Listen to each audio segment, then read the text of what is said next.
ಏನಪ್ಪ ಅಡುಗೆ ಮಾಡೋದು ಬಿಟ್ಟು ಇವತ್ತು ಕ್ಯಾಮ್ರಾ ಮುಂದೆ ಬಂದುಬಿಟ್ಟಿದ್ದಾರೆ ಅಂತ ನೋಡ್ತಿದ್ದೀರಾ. ಆ್ಯಕ್ಚುಲಿ ನನಗೂ ಇದು ಫಸ್ಟ್ ಎಕ್ಸ್ಪೀರಿಯೆನ್ಸು.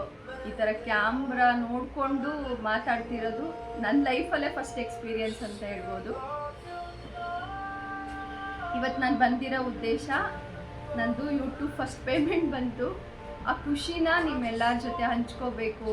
ಯಾರೆಲ್ಲ ನನಗೆ ಸಪೋರ್ಟ್ ಮಾಡಿದ್ದೀರಾ ಅವ್ರಿಗೆ ಧನ್ಯವಾದ ಹೇಳಬೇಕನ್ನೋದೇ ಈ ವಿಡಿಯೋ ಉದ್ದೇಶ. ನೀವು ನಂಬ್ತೀರಾ ನಾನು ಝೀರೋ ನಾಲೆಡ್ಜಲ್ಲಿ ಯೂಟ್ಯೂಬ್ ಚಾನಲ್ ಸ್ಟಾರ್ಟ್ ಮಾಡಿದ್ದಂತ? ನಂಬಲ್ಲಲ್ವ ಯಾರು. ಯೂಟ್ಯೂಬ್ ಚಾನಲ್ ಅಂದರೆ ಏನು, ಯೂಟ್ಯೂಬ್ ಚಾನಲಲ್ಲಿ ಒಂದು ಮಾನಿಟೈಸೇಷನ್ ಆಗೋಕ್ಕೆ ಏನು ಕ್ರೈಟೀರಿಯಾ ಇರುತ್ತೆ, ಏನೆಲ್ಲ ಮಾಡಬೇಕು, ಏನೂ ಗೊತ್ತಿಲ್ಲ ನನಗೆ. ಅದ್ರ ಬಗ್ಗೆ ಒಂದು ವಿಡಿಯೋ ಅಪ್ಲೋಡ್ ಮಾಡೋದು ಹೇಗೆ ಅಂತಲೂ ಕೂಡ ಗೊತ್ತಿರಲಿಲ್ಲ. ಒಂದು 3 ಇಯರ್ಸಿಂದ ಎಲ್ಲರೂ ಹೇಳೋರು, ನೀವು ಒಂದು ಏನು ಹೇಳ್ತಾರೆ, ಕೊರೋನಾ ಟೈಮಲ್ಲೆಲ್ಲ ವಾಟ್ಸಪ್ಪಲ್ಲಿ ಅಡುಗೆದು ಪೋಸ್ಟ್ಗಳು ಹಾಕ್ತಾಯಿದ್ದೆ, ಅಡುಗೆ ಮಾಡಿದ್ದ. ಅದು ನೋಡಿದಾಗ ನೀವು ಯಾಕೆ ಈ ಥರದ್ದೊಂದು ಯೂಟ್ಯೂಬಲ್ಲಿ ಕಂಟೆಂಟ್ ಅಂದರೆ ವೀಡಿಯೋಸ್ ಮಾಡಿ ಹಾಕಬಾರ್ದು ಅಂತ ಹೇಳೋರು ಯಾವಾಗಲೂ. ನಾನೇನು ಅಂದ್ಕೊತಿದ್ದೆ, ಅಯ್ಯೋ ಅದಕ್ಕೆಲ್ಲ ತುಂಬ ಜನ ಬೇಕು, ಟೆಕ್ನಿಕಲ್ಲಾಗಿ ಜನ ಬೇಕು, ನನಗದೆಲ್ಲ ಹೆಂಗೆ ಸಾಧ್ಯ, ಆಗಲ್ಲ ಬಿಡು ಅಂತ ನಾನು ಮನಸ್ಸೇ ಮಾಡಿರಲಿಲ್ಲ. ಅಂಥ ಟೈಮಲ್ಲಿ ನನ್ನ ಮಗಳು ಹಾಸ್ಟೆಲ್ಗೆ ಹೋದ್ಲು. ಸ್ವಲ್ಪ ಮನೆಯಲ್ಲಿ ಮಕ್ಕಳಿಬ್ಬರು ಸ್ಕೂಲ್ಗೆ ಹೋದ್ರು ಅಥವಾ ಅವಳು ಹಾಸ್ಟೆಲ್ಗೆ ಹೋದ್ಲು. ನನಗೆ ಆ ಒಂಟಿತನ ಅಂದರೆ ಲೈಕ್ ಮನೇಲಿ ಆ ಟೈಮ್ ಪಾಸ್ ಮಾಡೋಕ್ಕಾಗ್ತಿರ್ಲಿಲ್ಲ. ಆ ಟೈಮ್ ಪಾಸ್ ಮಾಡೋಕ್ಕಾಗ್ದಿಲ್ದಾಗ ಒಂಥರ ಏನಾದರೂ ಒಂದು ಮಾಡಬೇಕು, ಎಂಗೇಜ್ ಆಗಿರಬೇಕು ಅಂತ ಅನ್ಸಕ್ಕೆ ಸ್ಟಾರ್ಟ್ ಆಯಿತು. ಆ ಟೈಮಲ್ಲಿ ನನ್ನ ತಮ್ಮ ಒಬ್ಬ ಇದ್ದಾನೆ. ಅವನು ಎಂತೆಂಥವರೆಲ್ಲ ಅಡುಗೆ ಮಾಡಿ ವೀಡಿಯೋಸ್ ಹಾಕ್ತಾರೆ, ನೀನು ಸಖತ್ತಾಗಿ ಅಡುಗೆ ಮಾಡ್ತೀಯಾ, ನಿನ್ನ ಕೈಲಿ ಆಗುತ್ತೆ, ವೀಡಿಯೋಸ್ ಮಾಡಿ ಹಾಕು ಅಂತ ಹೇಳ್ದ. ನಾನು ಹೇಳಿದೆ, ಅಯ್ಯೋ ಅದೆಲ್ಲ ನನ್ನ ಕೈಲಿ ಆಗುತ್ತೇನೋ, ಆಗಲ್ಲ ಬಿಡು ಅಂತ. ಇಲ್ಲ ನಿನ್ನ ಕೈಲಿ ಆಗುತ್ತೆ, ನೀನು ಮಾಡ್ತೀಯಾ, ಮಾಡು ಅಂತ ಅವ್ನು ಹೇಳಿದ್ದು. ಯಾಕೋ ನನಗೆ ಅವತ್ತು ಅವನು ಎಷ್ಟು ನನ್ನದು ಮೈಂಡಿಗೆ ಕೂರಿಸ್ಬಿಟ್ಟಿದ್ದ ಅಂದರೆ, ಅವತ್ತು ರಾತ್ರಿ ಎಲ್ಲ ನಿದ್ದೆ ಮಾಡಿಲ್ಲ ನಾನು. ಓ ಹೌದಾ, ಇಷ್ಟೊಂದು ನಂಬಿಕೆ ಇಟ್ಟು ಹೇಳ್ತಿದ್ದಾನಲ್ಲ, ಮೇ ಬಿ ನನ್ನ ಕೈಲಿ ಏನೋ ಮಾಡೋಕ್ಕೆ ಸಾಧ್ಯ ಅಂತ ಅನ್ನಿಸ್ತಿರ್ಬೇಕು ಅವನಿಗೆ ಅಂತ. ಆಮೇಲೆ ನೋಡಿದ್ರೆ ಯೂಟ್ಯೂಬ್ ಚಾನಲ್ ಅಕೌಂಟು ಅದೆಲ್ಲ ಹೇಗೆ ಏನೂ ಗೊತ್ತಿಲ್ಲ. ಸರಿ, ಅಕೌಂಟು ಅದೆಲ್ಲ ನನ್ನ ಮಕ್ಕಳು ಮಾಡಿಕೊಟ್ರು. ನನ್ನ ಚಿಕ್ಕ ಮಗಳಿಗೆ ಸ್ವಲ್ಪ ಯೂಟ್ಯೂಬ್ ಬಗ್ಗೆ ಇದೆಲ್ಲ ತುಂಬ ಇಂಟ್ರೆಸ್ಟ್ ಇತ್ತು. ಸೊ ನನಗೆ ಇವತ್ತು ಹೇಳ್ಬೇಕಂದ್ರೆ, ಏನು ಇಂಚರ ಕಿಚನ್ ಅಂತ ನಾನು ನೇಮ್ ಇಟ್ಟಿದ್ದೀನಿ, ಆ ಇಂಚರ ಕಿಚನ್ ಚಾನಲ್ ಬ್ಯಾಕ್ ಬೋನೇ ನನ್ನ ಮಗಳು, ಚಿಕ್ಕ ಮಗಳು. ಅವಳು ನನಗೆ ಫುಲ್ ಟೆಕ್ನಿಕಲ್ಲಾಗಿ ಹೇಗೆ ವೀಡಿಯೋಸ್ ಅಪ್ಲೋಡ್ ಮಾಡಬೇಕು, ಏನು ಮಾಡಬೇಕು, ಮತ್ತು ಏನಾದರೂ ನಂಗೆ ಗೊತ್ತಾಗಲಿಲ್ಲ ಅಂದರೆ ಅದನ್ನೆಲ್ಲ ಅವಳು ಹೇಳ್ಕೊಡೋಕ್ಕೆ ಸ್ಟಾರ್ಟ್ ಆದ್ಲು. ನೀವು ನಂಬ್ತೀರಾ, ವೀಡಿಯೋನ ಯೂಟ್ಯೂಬ್ಗೆ ಹಾರಿಸಾಂಟಲ್ ಲೈನಲ್ಲಿ ಮಾಡಬೇಕಂತನೂ ಕೂಡ ಗೊತ್ತಿಲ್ಲ. ಆ ಥರ ಅಂದರೆ ವೀಡಿಯೋ ಮಾಡೋಕ್ಕೆ ಗೊತ್ತಿಲ್ಲ, ವೀಡಿಯೋ ಅಪ್ಲೋಡ್ ಮಾಡೋಕ್ಕೆ ಗೊತ್ತಿಲ್ಲ, ಮತ್ತು ವೀಡಿಯೋ ಹಾಕಿದ ಮೇಲೆ ನಮ್ಮ ಚಾನಲ್ ಮಾನಿಟೈಸೇಷನ್ಗೆ ಏನು ಕ್ರೈಟೀರಿಯಾ ಇರುತ್ತೆ ಅಂತ ಗೊತ್ತಿಲ್ಲ. ಆ ಥರ ನನ್ನ ಚಾನಲ್ ಸ್ಟಾರ್ಟ್ ಆಯಿತು ಜರ್ನಿ. ಮೇನಲ್ಲಿ ನಾನು ಸೀರಿಯಸ್ಸಾಗಿ ಸ್ವಲ್ಪ ವೀಡಿಯೋಸ್ ಹಾಕೋಕ್ಕೆ ಸ್ಟಾರ್ಟ್ ಆದೆ. ಜೂನ್ ಜುಲೈವರೆಗೂ ಏನೂ ಅನ್ನಿಸ್ಲಿಲ್ಲ ನನಗೆ. ಎಲ್ಲಿ ಹೋಗಿ ವಾಚ್ ಅವರ್ಸ್ ಎಷ್ಟಾಗಿದೆ ನೋಡಬೇಕು ಅಥವಾ 4000 ವಾಚ್ ಅವರ್ಸ್ ಕಂಪ್ಲೀಟ್ ಮಾಡ್ಕೋಬೇಕು, ಅದೆಲ್ಲ ನನಗೇನೂ ಗೊತ್ತಿಲ್ಲ. ಒಂದು ವೀಡಿಯೋ ಜುಲೈಯಲ್ಲಿ ನಂದೊಂದು ಮೆಂತ್ಯ ಪರೋಟಾದು ವೀಡಿಯೋ ವೈರಲ್ ಆಗೋಕ್ಕೆ ಸ್ಟಾರ್ಟ್ ಆಯಿತು. ಅವಾಗ ಏನೋ ಆಗ್ತಾ ಇದೆಯಲ್ಲ ನಮ್ಮ ಚಾನಲಲ್ಲಿ, ಏನೋ ಮಾಡ್ಬೋದು ನಾನು ಕೂಡ ಅಂತ ಅನ್ಸಕ್ಕೆ ಸ್ಟಾರ್ಟ್ ಆಯಿತು. ಮತ್ತು ಅದ್ರ ಜೊತೆ ಇನ್ನೊಂದಷ್ಟು ಪುಳಿಯೋಗರೆದು, ಸಾಂಬಾರ್ ಪೌಡರ್ದು ಅವೆಲ್ಲ ವೀಡಿಯೋಸ್ಗಳು ರನ್ ಆಗೋಕ್ಕೆ ಸ್ಟಾರ್ಟ್ ಆದವು. ಆಲ್ಮೋಸ್ಟ್ 2000 ವಾಚ್ ಅವರ್ಸ್ ನನಗೆ ಕಂಪ್ಲೀಟ್ ಆಗಿಬಿಡ್ತು. ನಾನು ಥಿಂಕ್ ಮಾಡಿದೆ ಇನ್ನೂ 2000 ವಾಚ್ ಅವರ್ಸಾ ಅಂತ. ಬಟ್ ನನಗೆ ಗೊತ್ತಿಲ್ಲ. ಅದು ವೀಡಿಯೋಗಳ್ನ ಡೈಲಿ ವೀಡಿಯೋಸ್ ಹಾಕ್ತಿದ್ದೆ, ಡೈಲಿ ಲಾಂಗ್ ವೀಡಿಯೋಸ್ ಹಾಕ್ತಾಯಿದ್ದೆ. ನನಗೆ ಏನು ಹೇಳ್ತಾರೆ, ಅದು ಲೈವ್ ಮಾಡ್ಬೋದು, ಲೈವಲ್ಲಿ ವಾಚ್ ಅವರ್ಸ್ ಕಂಪ್ಲೀಟ್ ಮಾಡ್ಬೋದು ನನಗೆ ಗೊತ್ತಿರಲಿಲ್ಲ. ಲೈವಲ್ಲಿ ವಾಚ್ ಅವರ್ಸ್ ಕಂಪ್ಲೀಟ್ ಮಾಡ್ಬೋದು ಅಂತ ನನಗೆ ಫಸ್ಟ್ ಹೇಳಿದ್ದು ವನಿತಾ ಅಂತ ಒಬ್ಬರು ಲೈವ್ ಮಾಡೋರು ಮಂಗಳೂರಿಂದ. ಅವರು ರೋಸು ಮತ್ತು ಅವ್ರು ಹಾಕಿರೋ ಅಂಥ ಗಾರ್ಡನ್ ಪ್ಲ್ಯಾಂಟ್ ಎಲ್ಲ ಲೈವ್ ಮಾಡ್ತಿರೋರು. ಅವ್ರು ಲೈವ್ ನೋಡಿ ಅವಾಗ ಅವರು ಧೈರ್ಯ ಕೊಟ್ಟರು ಸ್ವಲ್ಪ.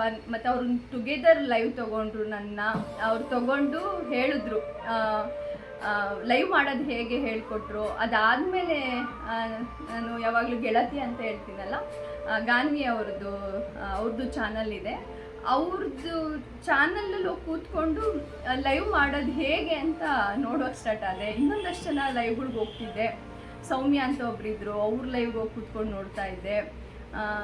ಕೂತ್ಕೊಂಡು ಅವರೆಲ್ಲ ಹೇಗೆ ಲೈವ್ ಮಾಡ್ತಾರೆ, ಹೇಗೆ ಮಾತಾಡಿಸ್ತಾರೆ ಅದನ್ನೆಲ್ಲ ನೋಡಿಕೊಂಡೆ. ಸೊ ಲೈವ್ ನಾನು ಮಾಡ್ಬೋದು, ನನ್ನ ಕೈಲಾಗುತ್ತಾ ಅಂತ ಧೈರ್ಯ ಸ್ಟಾರ್ಟ್ ಮಾಡಿದೆ. ಬಟ್ಟು ನಿಜ ಹೇಳ್ತೀನಿ, ಕಂಟೆಂಟ್ ಮಾಡಿ ಹಾಕ್ಬಿಡ್ಬೋದು, ಲೈವ್ ಮಾಡೋದು ಅಷ್ಟು ಈಸಿ ಇಲ್ಲ, ತುಂಬ ಕಷ್ಟ ಇದೆ ಲೈವ್ ಮಾಡೋದು. ಲೈವಲ್ಲಿ ಸಪೋರ್ಟಿಂಗ್ ಅಂದರೆ ನಮ್ಗೆ ಸಪೋರ್ಟ್ ಮಾಡ್ತಾರಲ್ಲ, ಆ ಸಪೋರ್ಟ್ ಮಾಡೋದು ತುಂಬ ಇಂಪಾರ್ಟೆಂಟು. ನನಗೆ ಎಂಥ ಒಳ್ಳೆ ಸಪೋರ್ಟರ್ ಸಿಕ್ಕಿದ್ರಂದರೆ ಅದು ಯಾವ ಜನ್ಮದ ಋಣನ ಗೊತ್ತಿಲ್ಲ. ತುಂಬ ಒಳ್ಳೆ ಸಪೋರ್ಟರ್ಸು. ಒಂದು ಅಮ್ಮ ಮಗುನ ಕಾಪಾಡ್ದಂಗೆ ಕಾಪಾಡಿಬಿಟ್ರು. ಅಷ್ಟು ಇವತ್ತಿಗೂ ನನ್ನ ಚಾನಲ್ ಮಾನಿಟೈಸೇಷನ್ ಆಗಿ ಇನ್ನೊಂದು ಚಾನಲ್ ಮಾನಿಟೈಸೇಷನ್ ಆಗುವಷ್ಟು ವಾಚ್ ಅವರ್ಸ್ ಕಂಪ್ಲೀಟ್ ಆಗಿದೆ ಅಂತ ಹೇಳ್ಬೋದು. ಆದರೂ ನಾನು ಲೈವ್ ಮಾಡೋಕ್ಕೆ ಅಂದರೆ ಲೈವ್ ಮಾಡೋದು ಬಿಟ್ಟಿಲ್ಲ, ಇನ್ನೂ ಲೈವ್ ಮಾಡ್ತಾ ಇದ್ದೀನಿ. ಯಾಕೆ ಅಂದರೆ ನನಗೆ ವಾಚ್ ಅವರ್ಸ್ಗೆ ಅಂತ ನಾನು ಹೋಗಿ ಲೈವ್ ಮಾಡ್ತಾ ಕೂತಿದ್ನಲ್ಲ ನನ್ನ ಕೆಲಸಕ್ಕೋಸ್ಕರ, ಅವಾಗ ಎಷ್ಟು ಜನ ಸಪೋರ್ಟ್ ಮಾಡಿದ್ರಲ್ಲ ನಿಸ್ವಾರ್ಥವಾಗಿ, ಅವರಿಗೆ ನಾನು ಲೈವ್ ಅಂದರೆ ಅಷ್ಟು ಇಷ್ಟಪಡ್ತಾರೆ, ನೇರ ಪ್ರಸಾರ ಅಂದರೆ. ಅದಕ್ಕೋಸ್ಕರ ಇವತ್ತಿಗೂ ನೇರ ಪ್ರಸಾರ ಮಾಡ್ತಿದ್ದೀನಿ. ಎಲ್ಲರಿಗೂ ಆ್ಯಡ್ಸೆನ್ಸ್ ಪಿನ್ ಬಂದಿದೆ ಅಂದಾಗ ಎಷ್ಟು ಖುಷಿ ಪಡ್ತಿದ್ದೆ. ಯೂಟ್ಯೂಬ್ ಫಸ್ಟ್ ಪೇಮೆಂಟ್ ಬಂತಂದಾಗ ವಾವ್ ಏನು ಸಕ್ಕತ್ತಲ್ವಾ ಅಂತ ವೀಡಿಯೋಸ್ ನೋಡ್ತಾ ಇದ್ದೆ. ಇವತ್ತು ನಾನೇ ಆ್ಯಡ್ಸೆನ್ಸ್ ಪಿನ್ ಬಂದು ಹಾಕಿ ಒಂದು ಆಲ್ಮೋಸ್ಟ್ ಒಂದು 3 ಮಂತ್ಸಲ್ಲಿ ನಾನೊಂದು ಯೂಟ್ಯೂಬ್ ಪೇಮೆಂಟ್ ಕೂಡ ಕಂಪ್ಲೀಟ್ ಮಾಡ್ಕೊಂಡು ವೀಡಿಯೋ ಮಾಡ್ತೀನಿ ಅಂತ ಕನಸು ಮನಸ್ಸಲ್ಲೂ ಅಂದ್ಕೊಂಡಿರಲಿಲ್ಲ. ಯಾರೆಲ್ಲ ಸಪೋರ್ಟ್ ಮಾಡಿದ್ದಾರೆ ಅವ್ರ ಹೆಸ್ರನ್ನ ತೊಗೊಂಡ್ರೆ ಯಾರನ್ನಾರು ಒಬ್ರನ್ನ ಬಿಟ್ಟರು ತುಂಬ ಬೇಜಾರಾಗುತ್ತೆ. ತುಂಬ ಒಳ್ಳೆ ಸಪೋರ್ಟರ್ಸ್ ಸಿಕ್ಕಿದ್ರು. ತುಂಬ ಜನ ನಮ್ಮ ಫ್ಯಾಮಿಲಿಯಿಂದ ಹಿಡಿದು ಯೂಟ್ಯೂಬ್ ಚಾನಲಲ್ಲಿ ಎಷ್ಟೊಂದು ಜನ ನನಗೆ ಸಪೋರ್ಟ್ ಮಾಡಿದ್ದಾರೆ.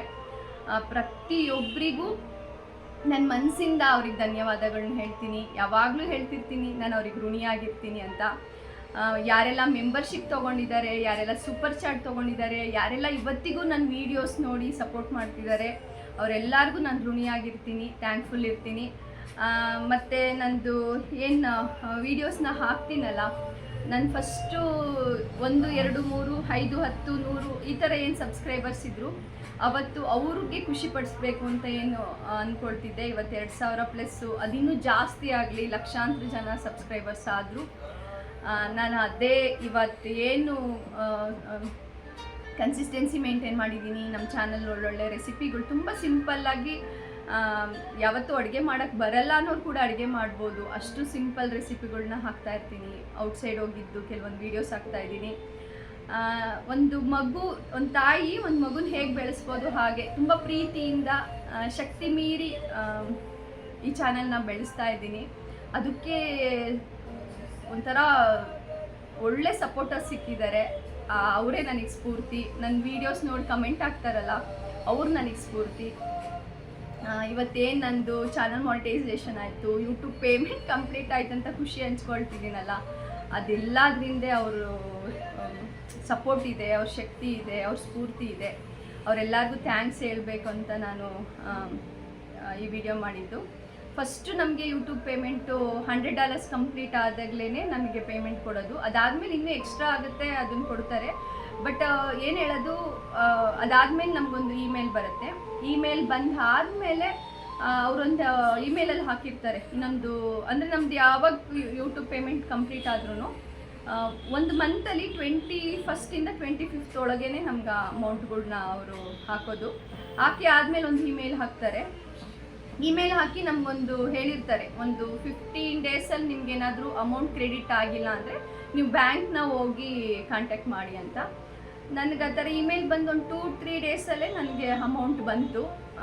ಅಮೌಂಟ್ ಬಂದಮೇಲೆ ಯಾಕೋ ಅಂದ್ಕೊಳ್ತಾ ಇದ್ದೆ, ಮಾನಿಟೈಸೇಷನ್ ಆದಾಗಲೂ ನಾನು ವೀಡಿಯೋ ಮಾಡಿಲ್ಲ, ಪೇಮೆಂಟ್ ಬಂದಾಗ ಒಂದು ವೀಡಿಯೋ ಮಾಡಿ ಎಲ್ಲರಿಗೂ ಥ್ಯಾಂಕ್ಸ್ ಹೇಳಬೇಕು. ಮತ್ತು ಎಷ್ಟೊಂದು ಜನ ಇರ್ತಾರಲ್ಲ, ಹೊಸ್ದಾಗಿ ಯೂಟ್ಯೂಬ್ ಸ್ಟಾರ್ಟ್ ಮಾಡಿರ್ತಾರೆ, ಅವ್ರಿಗೆಲ್ಲ ಒಂಥರ ವೀಡಿಯೋ ನೋಡಿದಾಗ ಸ್ಫೂರ್ತಿ ಸಿಗುತ್ತೆ. ಝೀರೋ ನಾಲೆಡ್ಜಲ್ಲಿ ಬಂದು ಏನೂ ಗೊತ್ತಿಲ್ಲದೆ 7-8 ತಿಂಗಳಲ್ಲಿ ಒಂದು ಚಾನಲ್ ಮಾನಿಟೈಸೇಷನ್ ಮಾಡಿಕೊಂಡು ಒಂದು 2-3 ಮಂತ್ಸಲ್ಲಿ ಪೇಮೆಂಟ್ ಕೂಡ ಕಂಪ್ಲೀಟ್ ಮಾಡಿದ್ದಾರೆ ಅಂದರೆ ಅದು ಎಷ್ಟೊಂದು ಜನಕ್ಕೆ ಸ್ಫೂರ್ತಿ ಆಗುತ್ತೆ ಅಂತ ಈ ವಿಡಿಯೋ ಮಾಡ್ತಾಯಿದ್ದೀನಿ. ಈ ವಿಡಿಯೋ ಹೇಗೆ ಅನ್ನಿಸ್ತು, ಒಬ್ಬರು ಇಬ್ಬರು ಅಂತಲ್ಲ, ತುಂಬ ಜನ ಇದ್ದಾರೆ. ಅದರಲ್ಲಿ ಒಬ್ಬರು ಇಬ್ಬರು ಹೆಸರು ತೊಗೊಂಡ್ರೆ ಚೆನ್ನಾಗಿರಲ್ಲ. ಸಿಕ್ಕಾಪಟ್ಟೆ ಜನ ಇದ್ದಾರೆ. ಎಲ್ರಿಗೂ ಥ್ಯಾಂಕ್ಸ್ ಹೇಳ್ತಾ, ನನ್ನ ಕುಟುಂಬಕ್ಕೆ ಥ್ಯಾಂಕ್ಸ್ ಹೇಳ್ತಾ, ಏನೋ ಮಾಡ್ತಾಳೆ ಅಂತ ನಂಬಿ, ಅಂದರೆ ನಾನು ತುಂಬ ಟೈಮ್ ಕೊಟ್ಟಿದ್ದೀನಿ ಇದಕ್ಕೆ. ಇಡೀ 1 ವರ್ಷದ ನನ್ನ ಟೈಮ್ ಇಲ್ಲಿ ಡೆಡಿಕೇಶನ್ ಇದೆ, ಕನ್ಸಿಸ್ಟೆನ್ಸಿ ಮೇಂಟೈನ್ ಮಾಡಿದ್ದೀನಿ. ಮುಂದೆ ಕೂಡ ಇದು ಮೇಂಟೈನ್ ಮಾಡೇ ಮಾಡ್ತೀನಿ. ನಮ್ಮ ಚಾನಲ್ನ ಯಾರೆಲ್ಲ ಕನೆಕ್ಟ್ ಆಗಿಲ್ಲ ಈ ವಿಡಿಯೋ ನೋಡಿದ ಮೇಲೆ ನಮ್ಮ ಚಾನಲ್ನ ಕನೆಕ್ಟ್ ಆಗಿ ಸಪೋರ್ಟ್ ಮಾಡಿ, ಇಷ್ಟ ಆದರೆ ಲೈಕ್ ಮಾಡಿ. ಮತ್ತೆ ಸಿಗುವ ನಮ್ಮದು ರೆಸಿಪಿಯೊಂದಿಗೆ. ಬಾಯ್.